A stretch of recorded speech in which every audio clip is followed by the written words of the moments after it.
अब इसको ध्यान से समझना।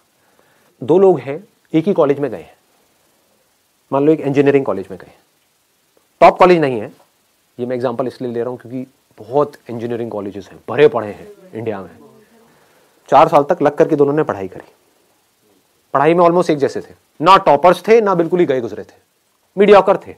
दोनों ने जॉब के लिए ट्राई किया, एक जगह किया, 2 जगह किया, 10 जगह किया और जॉब मिली ही नहीं। ये क्या है, सक्सेस है फेलियर है? फेलियर है। 4 साल कुछ नहीं किया, 4 साल वेस्ट हो गए, पैसा भी वेस्ट हो गया, हर तरफ से स्ट्रेस क्रिएट हो रहा है। तो क्या हुआ, एक बंदा डिप्रेशन में चला गया, उसने कहा मैं तो फेल हो गया लाइफ में, अब मेरे बस का कुछ नहीं है, मुझे नहीं समझ आ रहा।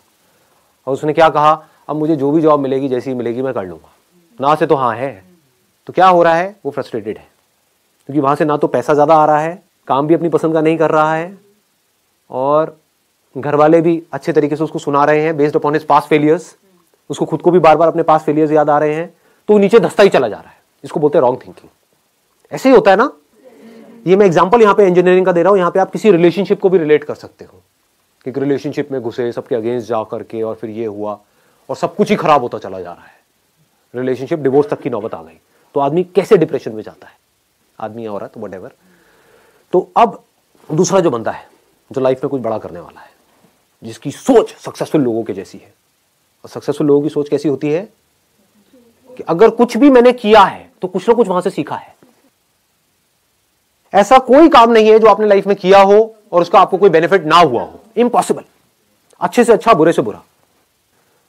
होता क्या है, हम पहले ही अपने माइंड में सोच करके बैठे होते हैं कि मैं ये काम इसलिए कर रहा हूं जिससे कि ये होगा, वो हो गया तो मैं खुश हूं, नहीं हुआ तो मैं दुखी हूं। इसको नैरो माइंडेड अप्रोच बोलते हैं, इसको मैकेनिकल थिंकिंग बोलते हैं। समझ गए ना? हाँ, अब मैं ये नहीं कह रहा कि गोल सेटिंग नहीं करनी है, गोल सेट करो, बट अगर वो गोल अचीव ना हो तो अपने दिमाग को खुला रखो। That is called open minded thinking. ये नहीं कि एक चीज नहीं हो रही है। फॉर एग्जाम्पल, आप यहां पर कोई कील ठोकने की कोशिश कर रहे हो और वो कील नहीं ठुक रही है, तो ये नहीं कि वहां पे लगे रहो, नहीं मैं तो ठोक के रहूंगा, मैं तो ठोक के रहूंगा, मैं तो ठोक के रहूंगा। अबे समझो, शायद आप कोई गलती कर रहे हो, शायद वो कील आप अगर हल्का सा साइड में करो तो वहां पर लोहा नहीं है, जैसे दीवार के अंदर होता है ना, एक बीम होता है, तो वहां पर लोहा है, तो कील वहां पे अंदर जा नहीं रही है। तो क्रिएटिव थिंकिंग किसे कहेंगे? थोड़ा साइड करके देखता हूं ना, समझ गए? वहां पर कोई बीम नहीं है, ठोका कील अंदर। तो क्रिएटिव थिंकिंग समझो क्या होता है। अगर मैं उस बंदे की जगह होऊंगा, मैं कैसे सोचूंगा? मैं अगर अपने आप को उस जगह पे रखूं तो हाँ, मजा आ गया यार, मतलब 4 साल यहां पर मैंने लगाए और मुझे जॉब नहीं मिली, तो मजा आ गया, इससे बढ़िया क्या हो सकता है? इसका मतलब जॉब का तो ऑप्शन ही मेरे लिए बंद हो गया। मतलब समझ रहे हो कितनी बड़ी चीज है? It's not a small thing कि मैं अब चाहूं भी तो मैं नौकरी नहीं कर सकता, क्योंकि मुझे ढंग की नौकरी मिलेगी ही नहीं, और जो नौकरी मिलेगी वो करने लायक ही नहीं है। तो चलो कुछ सोचता हूं, देखता हूं मैंने क्या सीखा है। 4 साल तक हॉस्टल में मैं रहा हूं, इंजीनियरिंग कॉलेज में पढ़ा हूं।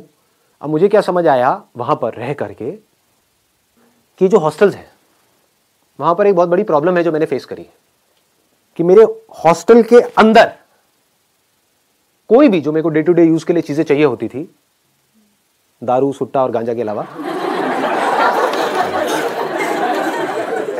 तो ऐसी जो चीजें मेरे को चाहिए होती थी डे टू डे यूज के लिए, चाहे फिर वो टूथपेस्ट हो, साबुन हो, ये हो, वो हो, क्योंकि हॉस्टल में जो लड़के होते हैं या लड़कियां होती हैं, उनकी जो नीड्स हैं वो बहुत अलग होती है उन लोगों से जो नॉर्मली घर में रहते हैं। और ये प्रॉब्लम सिर्फ मेरे हॉस्टल में नहीं थी, मेरे आसपास में पूरा का पूरा जो कैंपस एरिया है, वहां पर कोई भी ऐसी शॉप नहीं थी जहां पर मैं जाऊं और एक ही शॉप से मेरे को सब कुछ वो मिल जाए जो मुझे चाहिए। मतलब कि 4 अलग अलग दुकानों पे जाना पड़ता है। एक दुकान यहां है, एक दुकान 1 किलोमीटर दूर है, एक 2 किलोमीटर दूर है, एक 3 किलोमीटर दूर है, और ज्यादातर जो लोग होते हैं हॉस्टल्स में उनके पास कन्वेंस भी नहीं होता है, तो वो सब उठा उठा करके सामान लाना पड़ता है। मतलब कितनी प्रॉब्लम्स मैंने फेस करी है, मैंने फेस करी है ये प्रॉब्लम्स।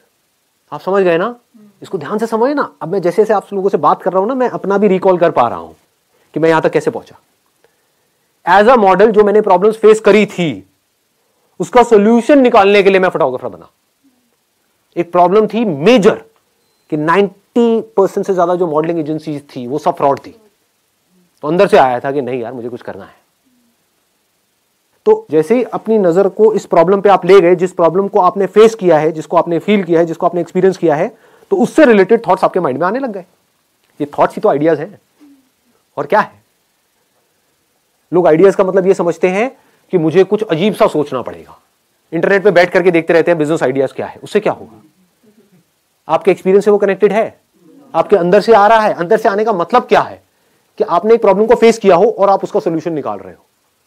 तो अगर अपने हॉस्टल का आप सोल्यूशन निकालते हो, आप कहते हो मेरे पास में लिमिटेड पैसा है, ज्यादा नहीं है, सिर्फ 5-10 हज़ार रुपए है, तो मैं ये नहीं कर सकता कि पूरे के पूरे कैंपस को ये ऑप्शन दे दूं, इतने मेरे पास में रिसोर्सेज नहीं है। लेकिन हाँ, जो मेरा हॉस्टल था, जहां से मैं निकला हूं, जहां पर मैं सीनियर था, जहां पर मैंने बच्चों की रैगिंग करी है, जहां पर मुझे ऑलरेडी सब जानते हैं, गेट कीपर से लेकर के ये लोग वो लोग सब जानते हैं। अगर उस हॉस्टल में जो भी कुछ चाहिए, सुई से लेकर के ऊपर तक, जो भी गलत चीजों को हटा दे वहां से, तो जो भी कुछ चाहिए वो सब मेरी एक वेबसाइट बनेगी, वहां पर है, और 2 घंटे के अंदर अंदर आपको डिलीवरी मिलेगी, विदिन 2 आवर्स। आपको कहीं जाना नहीं है, आना नहीं है, 2 घंटे में मिलेगी। और जो मार्केट में आप जहां से भी ले रहे हो उससे थोड़ा सा सस्ता ही मिलेगा आपको। आसपास में किसी दुकान वाले से भी टाइप कर सकते हो, आसपास में जो दुकानें हैं उनसे भी टाइप कर सकते हो। किसको आता हुआ पैसा बुरा लगता है, समझे। उनको जा करके आपने बोला कि मैं बल्क में लूंगा आपसे, मेरे को रेट बढ़िया दो।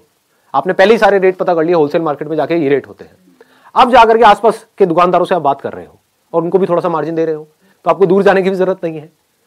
पास में ही किसी भी दुकान से उठाया माल, ला करके वहां पे उसको दिया, पैसा आपके हाथ में, आपने जा करके उस दुकान वाले को दिया, बाकी का जो मार्जिन है वो डाला अपनी जेब में। तो खाली बैठने से तो कुछ भी है। ये मत सोचो यहां पर आप जाकर के फंस जाओगे, फिर क्या होगा, आप इसी लेवल पे अटक जाओगे। जैसे होता है ना, किसी ने किराने की दुकान खोल दी, वो वहीं पे अटका हुआ है और सुबह से रात तक बस यही कर रहा है, आगे बढ़ ही नहीं रहा है लाइफ में। ऐसा नहीं सोचना है। अब मैं आपको बता रहा हूं सक्सेसफुल लोगों की सोच, कि वो कैसे सोचते हैं। ये नहीं कि मेरे पास में 20-25 हज़ार रुपए तो आ गया, बहुत है ना। What do we mean by that? That means you are becoming stagnant. यहां पे कमाई की बात नहीं है, यहां पे कुछ क्रिएट करते रहने की बात है। मुझे किक इसमें नहीं मिलती है कि मैं ये करता हूं, ये आइडियाज इंप्लीमेंट करता हूं। डेली पता नहीं कितने नए नए आइडियाज इंप्लीमेंट होते हैं हमारे बिजनेस में, यहाँ पे वहां पे। तो मुझे किक इसमें नहीं मिलती है कि ये करके ये होने वाला है, ये पैसा आया इस आइडिया की वजह से, ये पैसा गया, ये डूब गया, ये आ गया। ऐसे हर तरह के सही सही डिसीजन भी होते हैं, गलत भी होते हैं। मुझे इसमें किक नहीं मिलती है। मुझे किक इसमें मिलती है कि मैं कुछ कर रहा हूं, आई एम डूइंग समथिंग। मैं मरा हुआ नहीं हूं, मैं जिंदा लाश नहीं हूं। मैं सिर्फ बैठ करके यहाँ पे नोट नहीं गिन रहा हूं, बैठ करके खा पी नहीं रहा हूं। समझ गए ना। I am constantly learning something, I am constantly doing something. कुछ ना कुछ मैं ग्रो करता चला जा रहा हूं, तो उसमें मजा आता है। ये मेंटालिटी होती है सक्सेसफुल लोगों की। तो आपने ये किया एक हॉस्टल से, फिर आप दूसरे हॉस्टल में आप गए, तीसरे में गए, चौथे में गए। मान लो यहां से आप आने वाले 1-1.5 साल में, 2 साल में आपने वो पूरा का पूरा कैंपस कैप्चर किया, और आप बड़े आराम से कैप्चर कर सकते हो। कौन करेगा अगर आप नहीं करोगे कैप्चर? तो लगाओ दिमाग। जो स्टूडेंट्स हॉस्टल्स में हैं उनकी प्रॉब्लम को आप ज्यादा अच्छे से समझोगे, या कोई ऐसा आदमी जिसकी एज है 50 साल और यहां तक पेट निकला हुआ है और एक दुकान पे बैठा हुआ है, हाँ जी बोलो क्या चाहिए? सोचो। ऐसे कोई सोचता नहीं है। इतना आसान है, लेकिन लोग ऐसे सोचते नहीं है। अब यहां पे भी नेगेटिव सोचेंगे, नहीं ये कैसे होगा। अबे तू नहीं कर पाएगा तो कौन करेगा? एक बंदा जिसने एक प्रॉब्लम को फेस करा है, अगर वो उसका सोल्यूशन नहीं निकाल सकता तो कोई नहीं निकाल सकता। ऐसा अपने अंदर से आना चाहिए, अगर कोई निकाल सकता है इस प्रॉब्लम का सोल्यूशन तो सिर्फ मैं निकालूंगा इस प्रॉब्लम का सोल्यूशन। धीरे धीरे आप अपनी टीम बढ़ा सकते हो। धीरे धीरे आपने पूरे के पूरे कैंपस को कैप्चर किया। उसके बाद में आपने किसी फंड को अप्रोच किया। प्राइवेट इक्विटी फंड्स हैं, वेंचर कैपिटलिस्ट हैं, एंजल इन्वेस्टर्स हैं। उनको जाकर के बोला देखो ये है मेरा बिजनेस मॉडल और यहां पर मैं इसको कर चुका हूं। तो I am not talking about something कि भाई विच इज एन इमेजिनेशन कि मैं ये करूंगा तो वो होगा। ऐसे तो हजारों लोग उनके पास में रोज आते हैं सुबह से रात तक। आप कह रहे हो मैंने ये किया है, देखो एक बिजनेस मॉडल खड़ा किया है। तो you have shown your vision, you have shown your execution capabilities, now you can easily get funding and it became a $10 million business. इसको क्या कहेंगे? सक्सेस कहेंगे, फेलियर कहेंगे? सक्सेस है। ये कैसे हो पा रहा है? क्या फर्क है इस बंदे में और उस बंदे में जो कहीं पर 10,000 रुपए की वो नौकरी कर रहा है जो उसको करनी पसंद नहीं है? दोनों एक ही कॉलेज से निकले हैं, दोनों के एक जैसे नंबर आए हैं, दोनों को नौकरी नहीं मिली है। एक बंदा बन गया मिलेनियर और एक बंदा है जो कुछ भी नहीं कर पा रहा है। एक बंदा है जो बहुत खुश है अपनी लाइफ से, उसको मजा आ रहा है जिंदगी जीने में, और एक है जो दुखी है। थिंकिंग में फर्क पकड़ में आ रहा है ना? ऐसे ही जो सक्सेसफुल लोग होते हैं उनकी थिंकिंग बड़ी क्लियर होती है कि मुझे आप कोई भी प्रॉब्लम दे दो।